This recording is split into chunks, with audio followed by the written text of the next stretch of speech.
राम राम।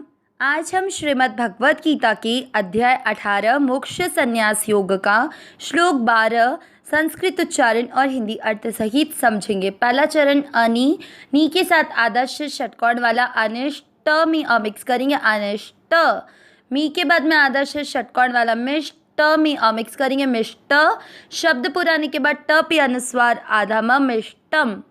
मी के बाद में श्र का मतलब हुआ श शंकर जी वाला आधा और र पूरा। मिश्र शब्द पुराने के बाद श्र पे अनुस्वार आधा म मिश्रम। च में अमिक्स करेंगे च। पहला चरण फिर से अनिष्टमिष्टम मिश्रम च।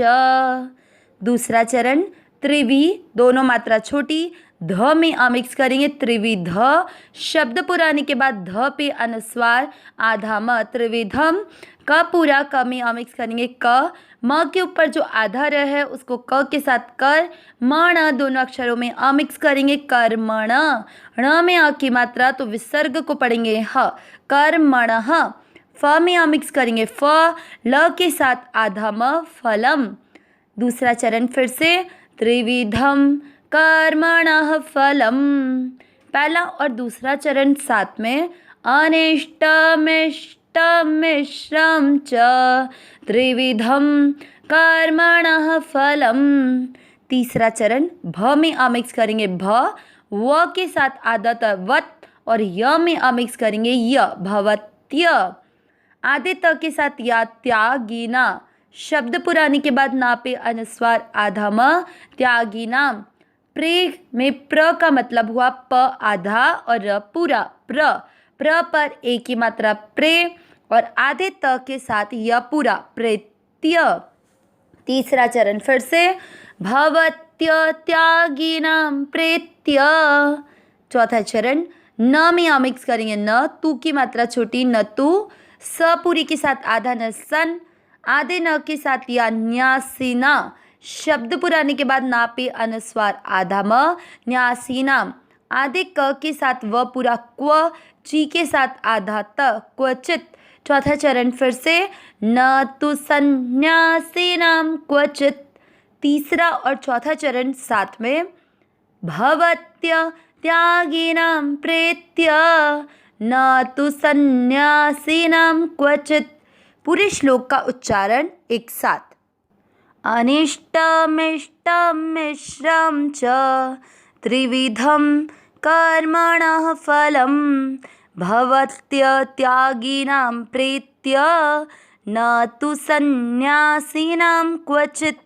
एक बार फिर से अनिष्टमिष्टम मिश्रम च त्रिविधम कर्मणः फलम भवत्य त्यागिनाम प्रेत्य न तु सन्यासीनाम क्वचित।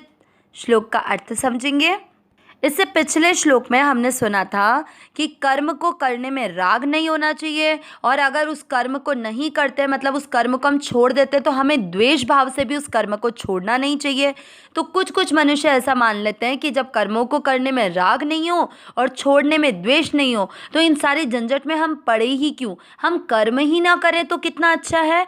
ऐसी शंका को दूर करने के लिए भगवान ने पिछले श्लोक 11 में बताया कि जो देहधारी मनुष्य है मतलब जिसने शरीर धारण कर रखा है उसके लिए ऐसा पॉसिबल ही नहीं है, ऐसा संभव ही नहीं है कि वह कर्म ना करे, क्योंकि कर्मों का त्याग एक मनुष्य के लिए संभव है ही नहीं। कारण क्यों?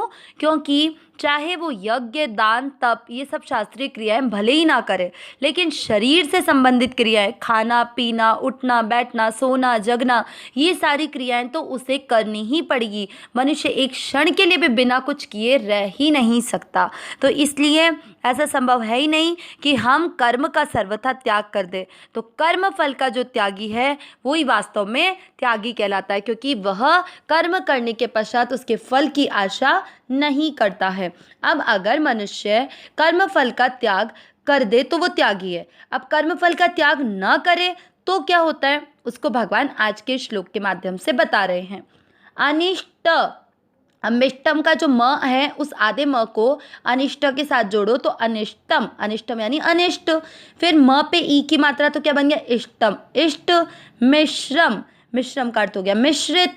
च यानी और, त्रिविधम, तीन प्रकार का, कर्मणः, कर्मणः यानी कर्मों का, फलम, फलम यानी फल, आगे भवत्य त्यागिना, ये दो शब्दों में विभक्त होगा। कैसे? एक तो बनेगा भवती और य में अ मिक्स करके बन जाएगा अत्यागी नाम।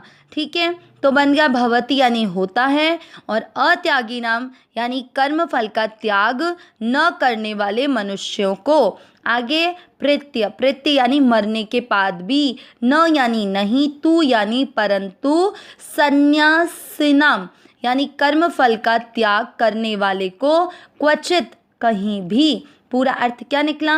कर्म फल का त्याग न करने वाले मनुष्यों को कर्मों का इष्ट, अनिष्ट और मिश्रित, ऐसे तीन प्रकार का फल मरने के बाद में भी होता है, परंतु कर्म फल का त्याग करने वाले को कहीं भी नहीं होता। मतलब क्या बताया कि जिसने कर्म तो किया लेकिन कर्म फल का त्याग कर दिया तो वह तो त्यागी है। तो कर्म फल का जो त्याग करने वाले हैं उसको कुछ भी फल नहीं मिलेगा, लेकिन जो कर्म फल का त्याग न करने वाले मनुष्य हैं उनको तीन प्रकार के फल जो है अनिष्ट, इष्ट और मिश्रित, ये तीन प्रकार के फल उनको मरने के बाद में भी मिलते हैं। अब ये तीन प्रकार के जो कर्म के फल हैं वो होते क्या हैं कि जिस परिस्थिति को मनुष्य चाहता है, उसका मन चाहता है, उसको कहते हैं इष्ट कर्म फल। जिस परिस्थिति को मनुष्य नहीं चाहता उसको कहते हैं अनिष्ट कर्म का फल। और जिसमें उसको कुछ भाग अपने इष्ट का मतलब मन की इच्छा का चाहिए और कुछ भाग उसके इच्छा के विपरीत का चाहिए, मतलब अनिष्ट का होता है, तो वो होता है मिश्रित कर्म फल। अब जनरली हमको संसार में जो भी फल मिलता है वो मिश्रित ही मिलता है। जैसे कि अगर हमें धन मिलता है तो हमें ऐसा लगता है कि हमारे मन के अनुकूल मिल गया, तो मतलब ये इष्ट फल मिल गया। और जब हमें परेशानियां मिलती हैं तो उसको हम प्रतिकूल यानी अनिष्ट अपना कर्म का फल मान लेते हैं। अब अभी यहाँ पर एक बात कही कि संसार में जो फल होता है कर्मों का वो मिश्रित ही होता है। कैसे? अभी हमने बोला कि हमें धन प्राप्त हो जाता है तो हमें अनुकूल परिस्थिति अनुभव होती है कि मुझे पैसा मिल गया, मतलब मेरे को इष्ट कर्म का फल मिला। अब धन होने से प्रतिकूल परिस्थिति कैसे लगती है? कैसे लगता है कि कर्म का फल मेरे प्रतिकूल हो गया? ऐसा कोई मनुष्य है जिसे ऐसा लगता है कि धन प्राप्त होने पर वह ये महसूस करता है कि क्यों मुझे मिल गया, ये तो मेरे मन के अनुसार बिल्कुल नहीं था। लेकिन धन के होने से क्या प्रतिकूल परिस्थिति आ सकती है वो सुनते हैं। प्रतिकूल परिस्थिति ये आती है कि कभी उस धन के अधिक होने से हम पे टैक्स लगता है, जिसके कारण हमारा धन नष्ट हो जाता है, हमसे छिन जाता है। तो ये प्रतिकूल परिस्थिति हुई, हमारे मन के मुताबिक नहीं है, इसलिए ये कर्म का फल क्या हो गया? अनिष्ट हो गया। तो कभी इष्ट फल भी होता है और कभी अनिष्ट फल भी होता है, तो इन दोनों का मिश्रित रूप क्या हो गया? मिश्रित कर्म फल। कि कभी धन होने से हमारे जीवन का निर्वाह होता है, हम आवश्यकता से अधिक अपनी कामनाओं को पूरा करने के लिए भी धन को लगा देते हैं, और कभी कभी ऐसा होता है कि धन के अधिक होने से हम पे टैक्स लगने के कारण अनिष्ट कर्म का फल भी मिल जाता है। तो ये दोनों मिश्रित कर्म के फल हमारे जीवन में चलते रहते हैं। अब यहाँ पर एक चीज़ बताई कि जो तीन प्रकार के कर्म के फल है, कौन कौन से? इष्ट, अनिष्ट और मिश्रित। ये तीनों कर्म के फल केवल उन्हीं मनुष्यों को मिलते हैं जो कर्म करते हुए फल की इच्छा करते हैं। जिन्होंने फल की इच्छा का त्याग कर दिया, जो सन्यासी हैं, उनके लिए ये कर्म के फल नहीं कहे गए हैं। अविनाशी सहज सुख राशि ही नाथ ही मेरे नाथ, मैं आपकी शरण में हूँ, आप कृपा करें, मैं आपको भूलूँ नहीं। नारायण नारायण नारायण नारायण।